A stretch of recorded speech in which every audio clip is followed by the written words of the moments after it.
Hey guys, Fictional here. Welcome back to another video, and today I'm going to be giving you guys a brief overview of the Collegeville and New Jersey Railroad. So first of all, hello. Second of all, those of you who are familiar with U.S. railroads will know that the Collegeville and New Jersey Railroad doesn't actually exist.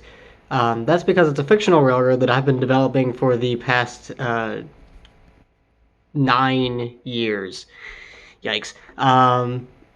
It's been in development for most of that. I really got serious about trying to make it somewhat realistic and turn it into a sort of proto-freelancing kind of thing within the past 2 years.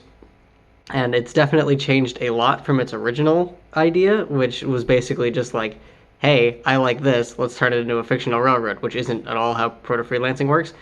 But because I've gotten more into actually wanting to do something that's based in reality, and could have maybe been a thing, but definitely wouldn't have been, I've started to gear it more towards proto-freelancing. So that's what it's become, and that's what I'm going to give you guys an overview of. So dates. My railroad was founded in 1952 and ended in 1972. The reason it was founded in 52 is because that's the transition era of the PRR and the Reading when they were switching from steam to diesel. And I love first generation diesel, and I love late gen Reading steam and just PRR steam in general. First of all, steam is just awesome. Late gen Reading steam just looks really nice. It was really efficient, it was really powerful, and it was honestly pretty damn cool. PRR steam in general is pretty awesome. Personally, I like the pre-war look more than the post-war, but that's just my personal opinion. I like the headlight prominently out over the boiler rather than on top and then having the dynamo where the headlight was, but again, that's just me. The reason it ends in 1972 is because that is when Hurricane Agnes ripped through where the branch line is, and in real life, that's when Conrail was like, nope, we're done, we're out, and abandoned the line, which was eventually then ripped up and turned into a rail trail called the Perkiomen Trail. And then the other half of it that wasn't completely destroyed went to I believe it's the Eastern Pennsylvania Railway, but I'll get into that later. Alright, so assuming I can figure out video editing, I'm probably going to be overlaying a map of the territory that the railroad covers. And if you're a fan of the Reading Railroad, you'll know that that is the Perkiomen branch of the Reading Railroad. It ran from Oaks, Pennsylvania to Amouse Junction. I think that's how you pronounce it. And hopefully that's the area that I will be building a layout for many years in the future. Because if you've seen my layout that I currently have at home, it doesn't. It's a big oval kind of. It's not really modeled on anything specifically right now. It's more of a let's see what I can do in terms of modeling and like practice my skills and whatnot, so that when I do get a permanent layout, I'll have the skills to actually build it. But that's the reason that I have a bunch of Reading and PRR equipment, like, voila, is because that's the area that I'm modeling. And that was fed by the Pennsylvania Railroad, which, when Conrail happened, the PRR line was scrapped. It was turned into the Schuylkill River Valley, or Schuylkill River Trail, or something like that, into Philadelphia, and the Reading line actually turned into what Conrail used and then eventually went to NS, and it's still actually functioning today. It's a 2-track main line instead of a 4-track main line, but the old Reading track is still there, which is awesome because I like the Reading. But I'm modeling from that area in Oaks all the way up to the Reading Junction, which will become a Reading interchange in Amouse Junction. Again, I really hope I'm pronouncing that right, which has a fun challenge, and that is that if I'm going to model that area, it has banjo signals, which is, and I'm talking like the old ones that had the swinging cloth front. Like, you know how when, like in modern times, we say like, oh yeah, we have a clear signal. Well, the way banjo signals work is that it was literally a sheet of glass, and if it was clear, you could go ahead. It was green.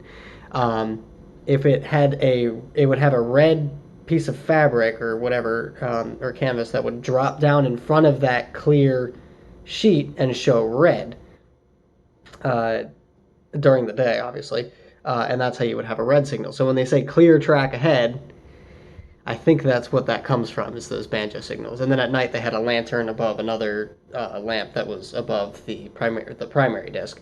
And nobody makes models of that in O-scale. So I'm going to have to scratch build that, which is hopefully where my engineering degree will come in handy, but hopefully I have no idea. But yeah, so that'll be a fun challenge. But that's the basic area of where I'm modeling. I don't know exactly how many miles it is. It's quite a few. I'm definitely going to be compressing it in some areas and having to cut out other areas. I definitely want Oaks, Collegeville. I'm going to shoot to get Skip back. At least I definitely want a Moss Junction and probably a couple other stops. Delphi Junction, I want in there. Um, and I think there's a couple other places that I want to get in, but it all depends on where I'm living, how much space I have, which is all stuff that I have to figure out when I'm graduated college, have a full time job, and actually can settle down somewhere. So that's years and years ahead. All right, now because I had free time in college at one point, I actually have a roster for my railroad, and I have it on my laptop in front of me, so I'm going off of that. The roster includes a Reading GP7 number 608 that was renumbered to 0999, a PRR GP9 number 7109 that was renumbered to 1000, a Reading G2SA number 177, two Reading FP7s number 904 and 905 renumbered to 6999 and 7000 respectively, a PRR RS3 numbered 8596, renumbered to 1049. A Reading RS3, numbered 463, renumbered to 1050. The two locomotives that the railroad, the Collegeville Railway, actually ordered from manufacturer are two GP40s, number 1999 and number 2000. They also got a PRR SD35 number 6011 and renumbered it to 2049, a B&O SD35 number 7409 renumbered to 2050, and two Penn Central E8s numbered 43 or 4246 and 4256 renumbered to 7499 and 7500. Um, all that has backstory. I have a file on my computer actually right in front of me that goes over the entire history. I'm just going to do a brief recap of it because it's far from finished. The dates are wrong. I still have a lot of data that I want to put in. I just want to hit the main points of the history of the Collegeville Railway into the Collegeville, New Jersey Railroad. So one of the parts I really enjoy about the whole fictional railroad thing is paint schemes. I have a couple digital drawings of what the paint scheme would look like for the Collegeville, New Jersey Railroad. Um, I also have the logo for the Collegeville, New Jersey Railroad, which will be in the thumbnail of this video, and also I'll have that on screen. And if I can find the logo for the Collegeville Railway, I'll have that on screen as well. But I don't know if I can find it, and if I have it, I think the version I have is outdated. Um, so that probably won't show up, but if I can find one and I fixed it, it'll be on screen. But the basic paint scheme for the Collegeville Railway was black with gold stripes. That was their freight scheme. Their passenger scheme was what the Collegeville New Jersey Railroad is, which is that dark blue and gold. That was what the Collegeville Railway originally used on their FP7s and their E8s, as well as their passenger equipment, which has a fun story that I'll get into later. Um, but yeah, I love making paint schemes. The Collegeville New Jersey Railroad dropped the black and gold paint scheme when they rebranded in favor of just painting everything in the blue and gold, except for one GP7 that they kept in uh, the black and gold of the Collegeville Railway, just as a heritage unit. And speaking of heritage, the other thing that I really like about my railroad and what I do with it is that if the locomotive came from another railroad, which most of them did except for the two GP40s, it has that railroad's logo followed by the original number of the locomotive, and that's down like the toolbox area or something like that. And the reason I did that is because I think it's cool to have heritage markings like that on locomotives. I have no idea if the FRA would allow it because it would be clash of numbers. Because you've got the actual locomotive road number that it would be. Like for example, Reading GP7 608 renumbered to 0999 would have 0999 written on the locomotive, but it would also have 608 written on the locomotive because that was the heritage number. So I have no idea if that's even reasonable, but I think it's cool to have, so I'm going to put it on my railroad because it's fictional and I can do that. But next I'm going to get into the beginning years of the Collegeville Railway and go over the fun story of the passenger equipment. So in the beginning, there was the Reading Railroad. The Perkiomen branch was originally owned by the Reading, and the Reading decided in 1952 that they no longer wanted to operate the line, so they were going to sell it off to a smaller railroad. At which point, the Collegeville Railway was formed to take over that responsibility. Now, the railroad started with track, the industries that were on the track, and that's it. They had to come up with all their own employees, and they were given a single GP7, that's Reading GP7 608, was the only locomotive they had to manage this entire branch line. Um, and so pretty quickly they were just like, well, this is kind of ridiculous. We can't do this. Um, they managed to negotiate with the Reading, get freight cars and whatnot, because that's kind of necessary to run stuff, and they didn't know why that wasn't originally included in the contract, but whatever. It's all just stuff to try and make the story a little bit more entertaining. So the railroad ran with 608 for a while until they realized that they're just beating this locomotive to death. And eventually the locomotive started to break down and encounter a bunch of mechanical issues. And eventually they bought a PRR GP9, number 7109, and they just swapped the locomotives and sent 608 to be serviced, while 7109 ran all the duties that 608 was running. Now, the issue was the railroad had no service facilities. They had 2 yards, they had a Mouse Junction, and they had Oaks, and that was it. So they worked in Oaks, outdoors, through the summer to rebuild 608, to bring it back to operational condition. And then sent that back into service, worked a little bit on 7109 so that it would run a little bit longer, and they just had them both in tandem. That lasted a long time, or it lasted a couple years, I guess, until the Reading started the Iron Horse Rambles, and the Collegeville Railway was like, "Hey, let's get in on this. Let's try and get some passengers to ride our trains," because currently all they had been doing was freight, and they didn't have any passenger equipment. Even though there were passenger stations on the line, they weren't providing passenger service because they had no passenger equipment, they had no passenger locomotives. So what they did was they managed to negotiate and buy a G2 SA, a Reading G2 SA number 177 from a scrapyard, and bring it back to mostly operate. It was able to operate enough, and from there they ran excursions with it up and down the line, and it proved to be a huge success. Minus the fact that the passenger cars were flat cars that they welded railings to and put a canvas top on, and then took bench seats, like park bench seats, and just slapped them in the car. That was how they made their first passenger cars, because they couldn't afford to get heavyweights. Nobody was going to give them to them, and lightweights were like just way out of the question at this point.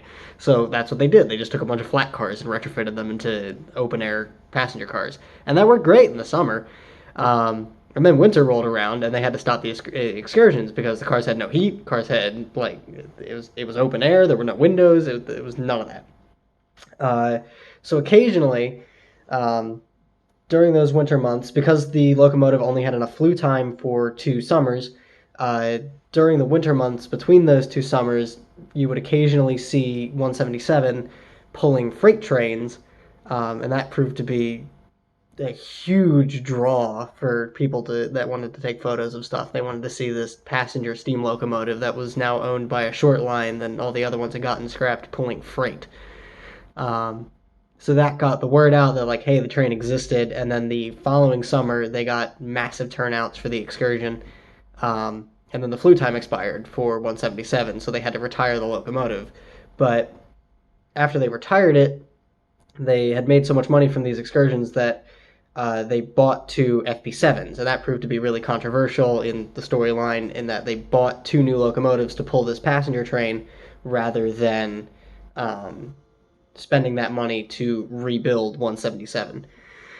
The reason that they bought the FP7s was because they were eventually hoping to get actual passenger cars and start up passenger service. That eventually happened later down the road, but I'll get into that in the next segment so that if I mess up, I don't have to redo this entire take. So not too long after that, the company was actually able to obtain some heavyweights, and they started running regular passenger service with the Reading FP7s in push-pull. So they had one FP7 at one end, passenger cars, and another FP7 at the other.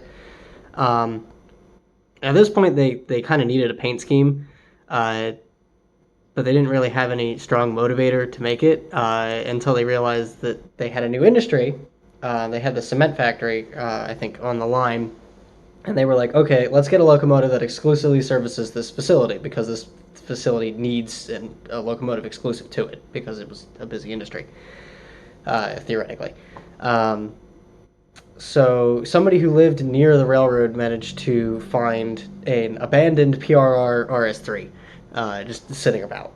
And the company managed to get trackage rights to pick up an oversized, overweight, miscellaneous piece of equipment uh, and slapped it on a flat car. They had modified their flat car passenger cars. They had taken the tops off, put rails on it, and picked this thing up and moved it. That's how they got it back, and then they stowed it in. They have now erected a shed in Oaks. That was their maintenance facility. They shipped it to there and overhauled the locomotive so it would operate correctly, and then repainted it into the black and gold that became the freight scheme for the railroad. They also renumbered it to, if I can find it in my notes, 1049. You can tell how well I know my fictional railroad that I need notes to figure out all the numbers. Um, at this point, they had a paint scheme, so they repainted the GP7 into the freight scheme and the GP9 into the freight scheme, renumbered them 0999 and 1000.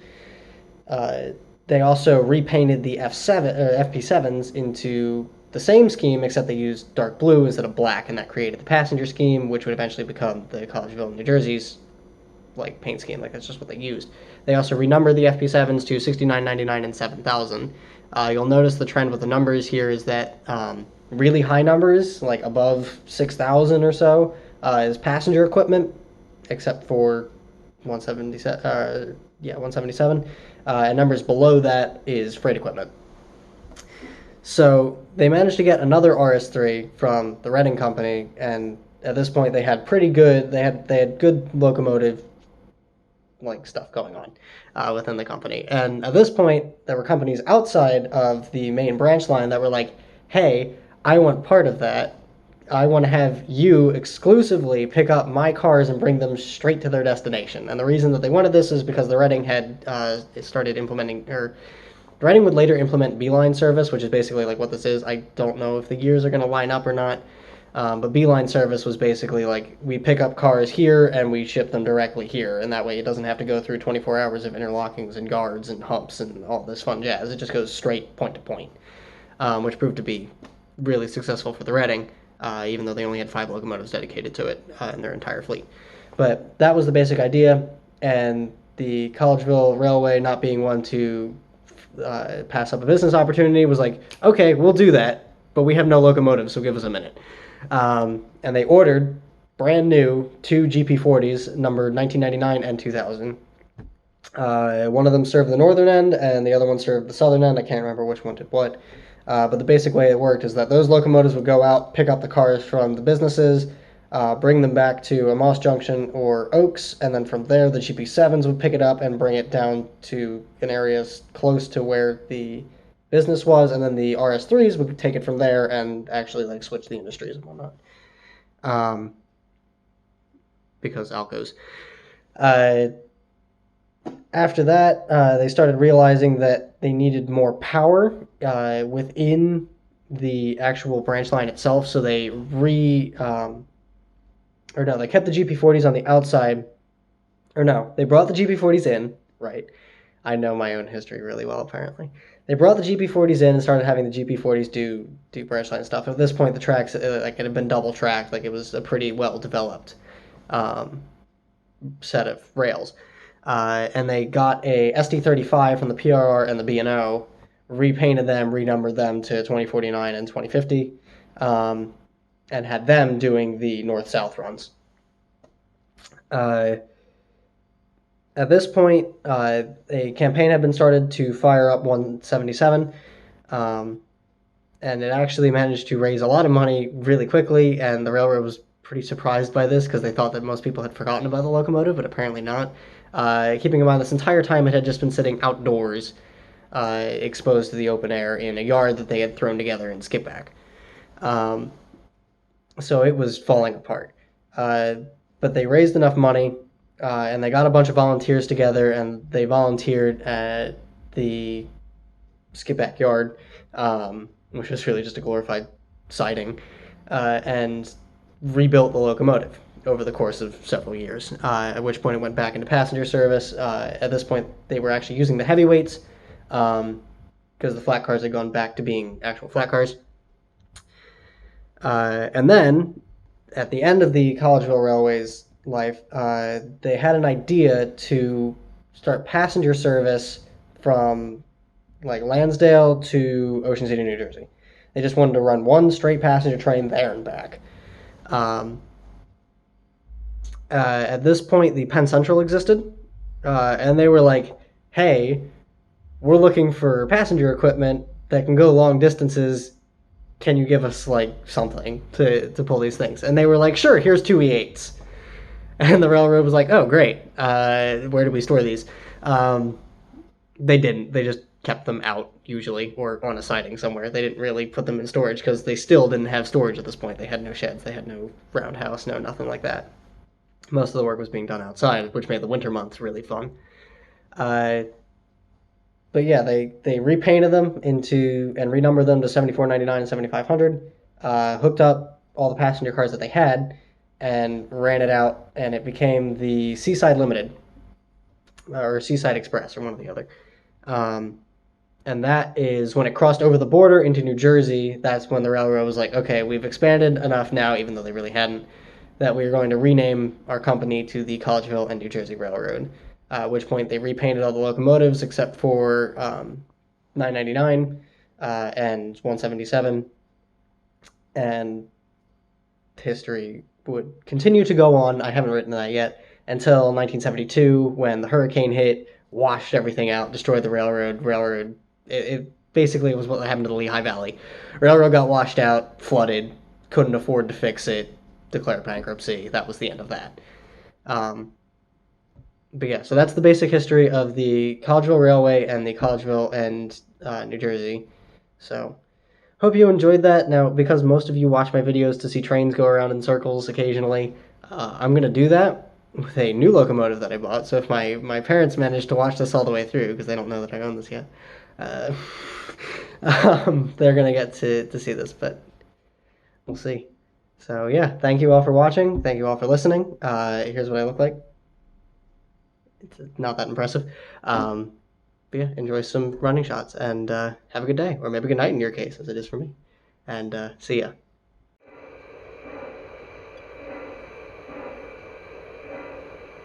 You are cleared for departure.